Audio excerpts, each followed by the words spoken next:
Assalamualaikum warahmatullahi wabarakatuh. Saya Intan Kumala Dewi dengan NIM 0305183176 dari Pendidikan Matematika 5 semester 7. Saya akan menjelaskan teorema ekstrim relatif. Berikut teoremanya. 6.4.4 Teorema. Diberikan suatu interval I, X0 adalah suatu titik interior dari I, dan N lebih besar sama dengan 2. Misal turunan-turunannya yaitu F aksen, F double aksen, sampai F pangkat N. Ada dan kontinu dalam persekitaran X0 dan bahwa F aksen X0 sama dengan turunan N kurang 1 dari X0 sama dengan 0.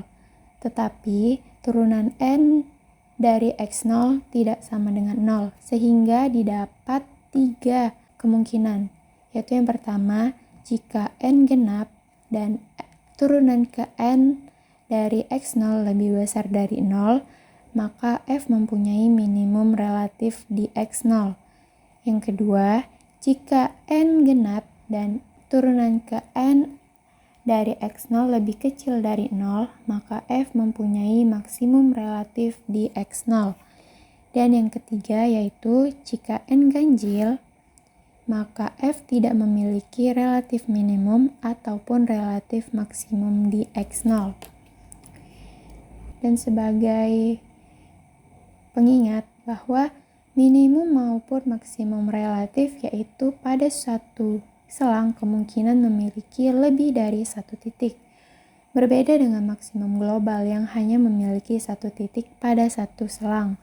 Berikut ini adalah gambar dari maksimum ataupun minimum relatif yang tidak hanya memiliki satu titik saja. Selanjutnya, pembuktian.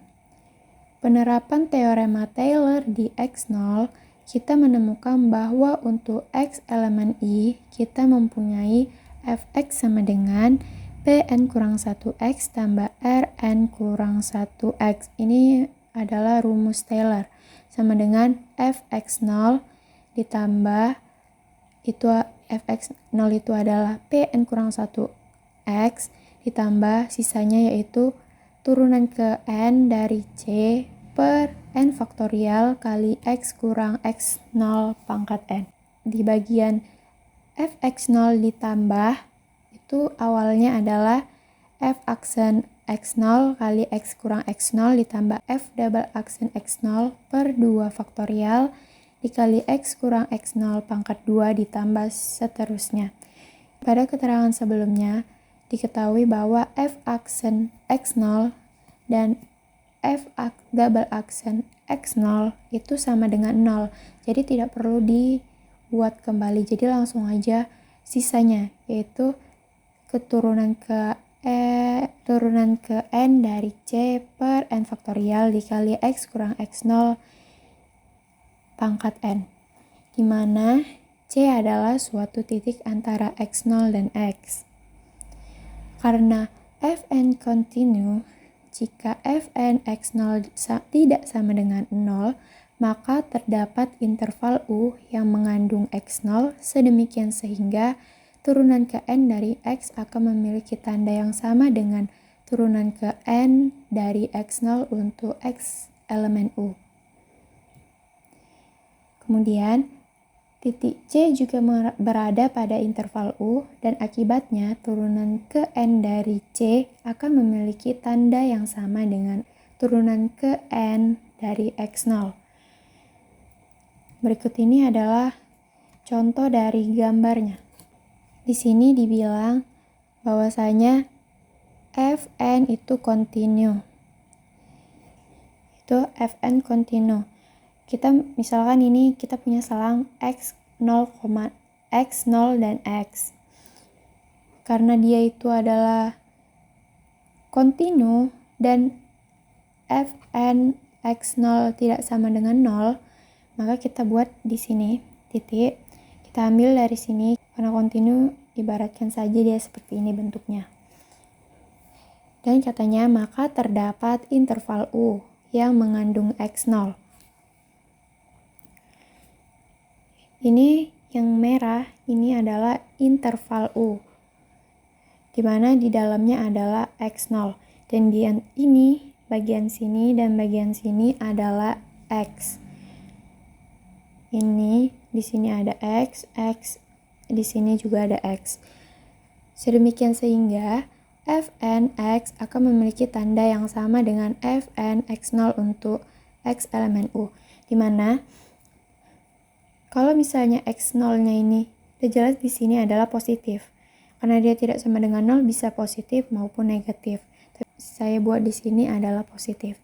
Jadi, X yang ada di interval U di sini maupun di sini ada memiliki tanda yang sama dengan X0 yaitu bernilai positif.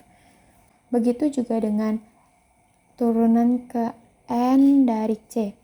Karena tadi kan diketahui bahwa titik C itu adalah berada di antara X0 dan X. Misalnya tadi di sini kita buat X.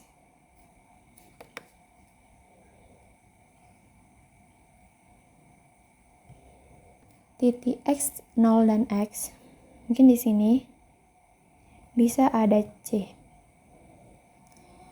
Maka turunan ke N dari C akan memiliki tanda yang sama dengan turunan N dari X0. Terbukti.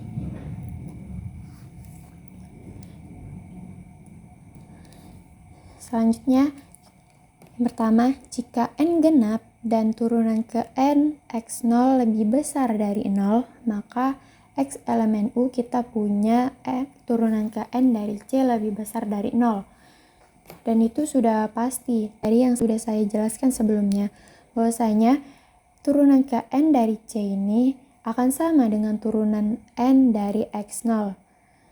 Itu dimana ini adalah lebih besar dari 0, otomatis dia akan memiliki yang tanda yang sama yaitu lebih besar dari 0. Dan X kurang X0, N lebih besar sama dengan 0. Jika Pn kurang 1-nya lebih besar dari 0, maka Rn kurang 1 yaitu sisa, otomatis juga lebih besar dari 0. Sehingga dari Fx lebih besar dari sama dengan Fx0 untuk X elemen U, dan selanjutnya dikatakan bahwa F memiliki relatif minimum pada X0. Sudah jelas relatif minimum, karena Fx itu lebih besar sama dengan Fx0, dan otomatis X0 ini adalah relatif minimum dari Fx. Yang kedua, jika N genap dan turunan ke N dari X0 lebih kecil dari 0, maka Rn kurang 1X lebih kecil sama dengan 0 untuk X elemen U. Seperti yang pertama tadi, bahwasanya ini kita adalah Pn kurang 1. Kalau misalnya Pn kurang 1-nya itu lebih kecil dari 0, otomatis Rn kurang 1 X yang merupakan sisa itu akan lebih kecil sama dengan 0 untuk X elemen U. Sehingga Fx lebih kecil sama dengan Fx0 untuk X elemen U. Maka dapat dikatakan bahwa F memiliki relatif maksimum di X0. Karena Fx lebih kecil sama dengan Fx0, otomatis X0 ini adalah relatif maksimum dari si F. Kemudian yang ketiga, jika N ganjil, maka X kurang X0 pangkat N positif jika X lebih besar dari X0 dan negatif jika X lebih kecil dari X0. Akibatnya, jika X elemen U, maka sisa atau Rn kurang 1X akan memiliki tanda yang berlawanan dari kiri dan kanan X0.